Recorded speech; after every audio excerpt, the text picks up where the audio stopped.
For number 17, a superheat steam runs on cycle has turbine inlet conditions of 17.5 kVA and 530 expands in a turbine of 0.007 kVA. The turbine and the pump polytropic efficiencies are 0.85 and 0.75 respectively. Pressure loss between the pump and the turbine inlet are 1.5 kVA. What should be the pump work in kilojoules per kilogram?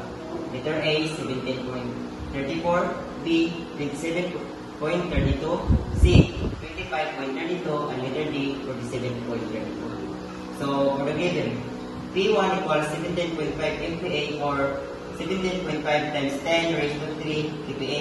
For P2 equals 0.007 MPa or 7 kPa.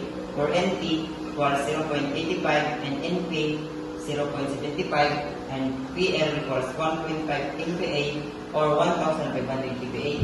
For WP equals, we need to find WP. So, we have a solution here. WP equals VW times Pn minus Pout over NP, or Pn equals P1 plus PL equals 17.5 plus 1.5 equals 19,000 kPa.